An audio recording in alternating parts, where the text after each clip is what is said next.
Welcome to my channel. నా channel కనుక మీరు ఇంకా సబ్స్క్రైబ్ చేసుకోకపోయినట్టయితే ప్లీజ్ సబ్స్క్రైబ్. ఈరోజు మనం ఈ వీడియోలో 15 జూలై 2025 అంటే మంగళవారం రోజు స్టాక్ మార్కెట్ ఏ విధంగా ఉండబోతుంది అనే ప్రెడిక్షన్ వీడియోని మనం చూద్దాం. అసలు మంగళవారం రోజు ఓవరాల్గా స్టాక్ మార్కెట్ ట్రెండ్ ఎలా ఉండబోతుంది అనేది తెలుసుకునే ముందుగా ప్రీ మార్కెట్ సెషన్ గురించి మనం ప్రెడిక్ట్ చేయాలి అంటే అంతకన్నా ముందు రోజు అంటే Monday American stock market Nasdaq mixed ట్రెండ్గా మూవ్ అయ్యే అవకాశం ఉంది. అందులో ఎక్కువగా నెగిటివ్గానే ట్రెండ్ అయ్యే అవకాశం ఉంది. అలాగే ఇక మన మార్కెట్ కూడా నెగిటివ్లో క్లోజ్ అయ్యే అవకాశం ఉంది.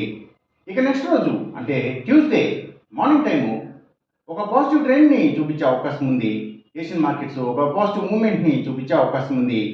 సో అలాంటి పాజిటివ్ ట్రెండ్ బిగినింగ్ మనకు దొరికిన తర్వాత మన మార్కెట్ ఓవరాల్ ట్రెండ్ మనం చూడాలి అంటే అది పాజిటివ్గా ట్రెండ్ అయ్యే అవకాశం ఉంది. అలాగే సేమ్ బ్యాంక్ నిఫ్టీ కూడా పాజిటివ్గానే ట్రెండ్ అయ్యే అవకాశం ఉంది. నిఫ్టీ ఐటీ మాత్రం కొంతవరకు నెగిటివ్గా ట్రెండ్ అయ్యే అవకాశం ఉంది. ఇక మనం ఇంట్రాడే స్టాక్ సెలెక్షన్ విషయంలో భాగంగా ముందుగా మనం గెయినర్స్ విషయం చూడాలి అంటే ఏవైతే నిఫ్టీ ఫార్మా అండ్ హాస్పిటల్స్, ముఖ్యంగా hospitals stocks, labs, pharma and chemicals ఇవి మంచిగా గెయిన్ అయ్యే అవకాశం ఉంది. అలాగే ఇంకా గవర్నమెంట్ బ్యాంక్స్ అండ్ ఫైనాన్షియల్స్ అంటే PSU banks, government financials, book publishers stocks, educational సర్వీసెస్కి సంబంధించిన కంపెనీల స్టాక్స్ ఇవన్నీ కూడా మంచిగా గెయిన్ అయ్యే అవకాశం ఉంది.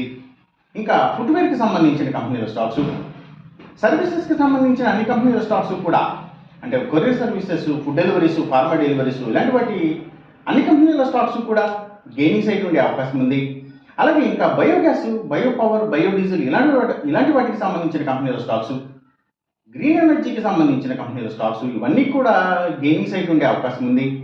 ఇంకా అగ్రికల్చర్కి రిలేటెడ్గా ఉండే అన్ని కంపెనీల స్టాక్స్ కూడా అంటే అవి సీడ్స్ కంపెనీల stocks, fertilizers and chemicals, tractors కంపెనీల స్టాక్స్ ఇలాంటివన్నీ కూడా గెయినింగ్ సైడ్ ఉండే అవకాశం ఉంది.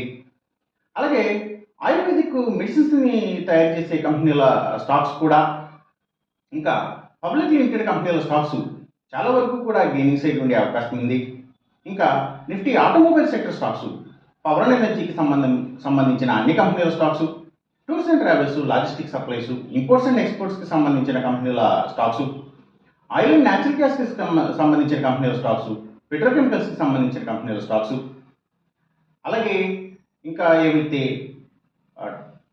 ఇంపోర్ట్స్ అండ్ ఎక్స్పోర్ట్స్కి సంబంధించిన కంపెనీల స్టాక్స్ ఇవన్నీ కూడా గెయినింగ్ సైడ్ ఉండే అవకాశం ఉంది మంగళవారం రోజున. ఇక మనం ఇంట్రాడే లూజర్స్ విషయం చూడాలి అంటే ఏవైతే కమ్యూనికేషన్ సెక్టర్ స్టాక్స్, వాటిని బేస్ చేసుకుని పనిచేసే cell phone towers, cables, internet services providers ఇలాంటి వాటి స్టాక్స్, మీడియా అండ్ టెలివిజన్ ఛానల్స్కి సంబంధించిన కంపెనీల స్టాక్స్ ఎక్కువగా నెగిటివ్గా ట్రెండ్ అయ్యే అవకాశం ఉంది. అలాగే ఇంకా లగ్జరీ హోటల్స్, డైమండ్స్, ఫ్యాషన్స్ ఇలాంటి వాటికి సంబంధించిన కంపెనీల స్టాక్స్, సినిమాల థియేటర్ల కంపెనీల స్టాక్స్ కూడా ఎక్కువగా నెగిటివ్గా ట్రెండ్ అయ్యే అవకాశం ఉంది. ఇంకా FMCG sector stocks, foods and బెవరేజెస్కి సంబంధించిన కంపెనీల స్టాక్స్ కూడా నెగిటివ్గానే ట్రెండ్ అయ్యే అవకాశం ఉంది మంగళవారం రోజున. ఇక మనం ఎంసీఎక్స్ ట్రేడింగ్ విషయం చూడాలి అంటే ఏవైతే గోల్డ్ ప్రైసెస్, అలాగే crude oil and natural gases prices, ఇంకా సిల్వర్ ప్రైసెస్ ఇవన్నీ కూడా పెరిగే అవకాశం ఉంది. కాపర్ ప్రైసెస్ మాత్రం తగ్గే అవకాశం ఉంది.